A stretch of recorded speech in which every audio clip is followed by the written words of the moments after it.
Agora vamos ver os jogos de regras. Os jogos de regras são importantes para estabelecer a relação da criança com a realidade do ambiente social ao qual ela vai pertencer. Os principais objetivos desses jogos devem ser, isso segundo a adaptação que nós estamos fazendo no nosso colégio há 21 anos, né? E que nós consideramos bem mais eficaz.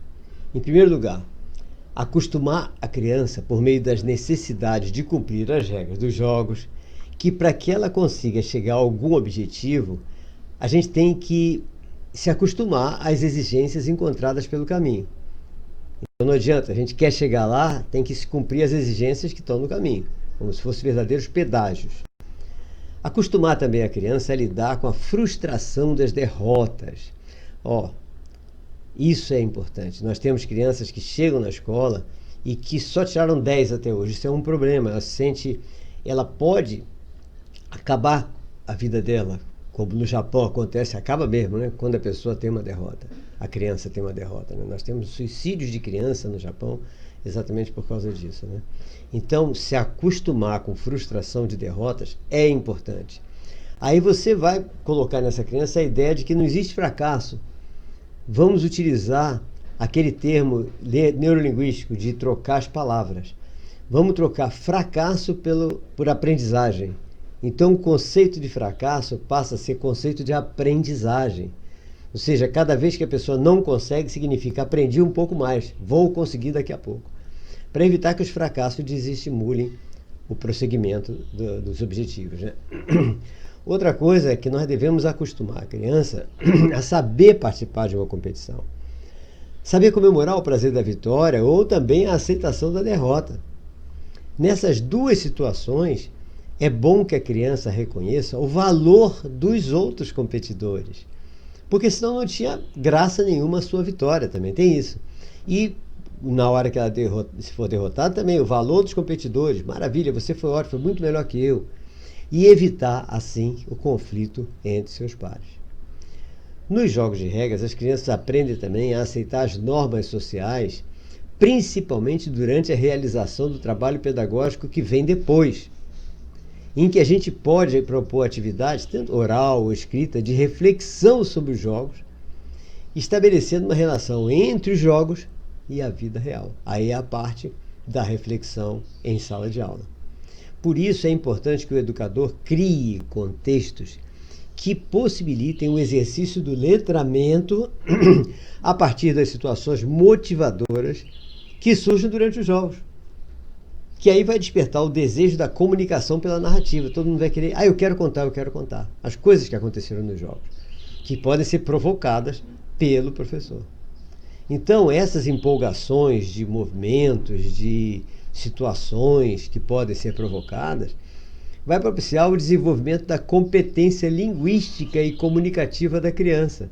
Então, ela pensa que ela está fazendo aquilo só porque houve um fato interessante, um fato tipo um meme apareceu, uma coisa assim. Não, também. Mas o importante é que ela queira contar, se empolgue por contar. Na hora que ela vai contar, olha o letramento aí. Aí ela desenvolve a competência linguística e competência comunicativa. Jogo de xadrez. O jogo de xadrez é um jogo com muitas finalidades. Ele vai desde o letramento até o tratamento psicológico. Tratamento psicológico, isso sim. Porque nesse jogo, além de toda contribuição para o cumprimento das regras, e lógico, né? Consequente contribuição com isso para o letramento, estimula-se também o desenvolvimento do hemisfério esquerdo cerebral, que é a parte lógica do raciocínio. E é exatamente esse hemisfério que pode estar atrofiado em meninos que tenham sofrido abuso sexual. Isso foi uma pesquisa muito antiga, foi desde o ano 2000 isso, tá? O menino, quando ele sofre um abuso sexual, ele tem a tendência, inconsciente, lógico, né, de bloquear o seu raciocínio lógico. Por quê? Pelo que parece, quem estuda psicologia, psicanálise, etc., é porque a mente da criança não quer que ela continue se lembrando daquele trauma e sofrendo. Então, ele reduz a capacidade de raciocínio lógico da criança. Tá? Esse bloqueio vai causar então uma atrofia nas redes neurais, porque já que está bloqueado, ele não está funcionando direito, as redes neurais do hemisfério esquerdo acabam sendo atrofiadas. E dificulta demais o desenvolvimento do raciocínio lógico matemático. Essa dificuldade do raciocínio lógico foi apontada como uma das causas principais do suicídio de diversos adolescentes. A constatação, como eu falei, tem uns 20 anos por aí. E eu mesmo apresentei uma imagem cerebral, eu não me lembro que tipo de equipamento foi feita essa imagem, que eu trouxe dos Estados Unidos, numa conferência que nós tivemos na Academia de Ciências, e que mostrava essa atrofia no hemisfério esquerdo cerebral. Eu cheguei a mostrar essa imagem numa televisão aqui na Bahia, que em duas televisões que fizeram uma entrevista comigo sobre isso. Foi aqui, foi Feira de Santana também, TV Subaé, TV aqui em Salvador foi a TV Record, se não me engano. Então, qual a conclusão que nós chegamos? Que o abuso sexual do menino acaba atrofiando o hemisfério esquerdo cerebral, e enquanto ele não tiver esse hemisfério esquerdo cerebral bem desenvolvido, ele pode não conseguir raciocinar de maneira lógica no momento que ele tenha um problema emocional que para ele é grave, como por exemplo, levar um chute de uma namorada. Aí, para a pessoa que tem o hemisfério lógico bem desenvolvido, ele não está nem aí, perdeu a namorada, arruma outra. Mas para aquele que não tem o hemisfério lógico desenvolvido, aquilo é o fim do mundo. E ele pode cometer realmente uma loucura dessas. Então, nós recomendamos a toda a Secretaria de Educação na época a utilização do jogo de xadrez nas escolas públicas. Nós mandamos para a Secretaria de Educação do Estado da Bahia. E, para nossa surpresa, nós vimos que eles realmente adotaram e todas as escolas receberam kit de jogo de xadrez e começou a ser utilizado o xadrez até competitivamente nas escolas públicas do Estado, né? Achei bem interessante isso. Outra coisa é a linguagem e as formas de expressão. Linguagem e forma de expressão é uma coisa fundamental para todo o processo de letramento, não há dúvida, né?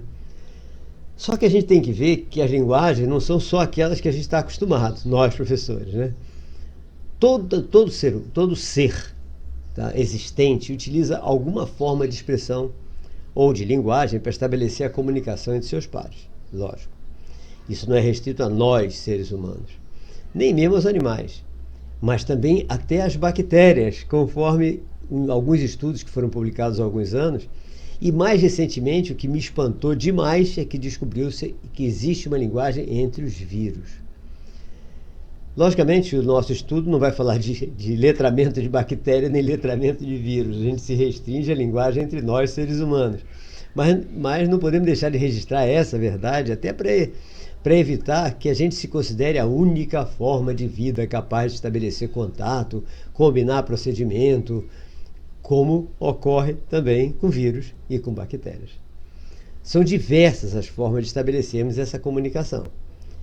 Então, a comunicação nossa de seres humanos pode ser de forma oral, de forma escrita, por meio de filmes, músicas, expressão corporal, imagens, digitação, charges, memes, ou seja, por uma infinidade de meios, tá? Alguns tecnológicos, outros não, naturais, né? A fumaça, né? Sinal de fumaça, como os índios faziam. Então, várias são as formas de comunicação, tá? Entre os seres humanos. Entre os vírus e bactérias, nós não sabemos exatamente como é. Na realidade, está sendo estudado dos vírus recentemente. É a liberação de uma toxina que é entendida por todos os outros vírus como comando de vamos parar ou vamos atacar, coisas assim. É bem interessante isso. Quem quiser pesquisar sobre isso vai ficar surpreso com essa comunicação entre vírus e entre bactérias. Bom, então nós vamos continuar vendo a nossa linguagem do ser humano. E no próximo vídeo nós vamos ver cada uma dessas linguagens, o significado de cada uma delas, ok? Até lá!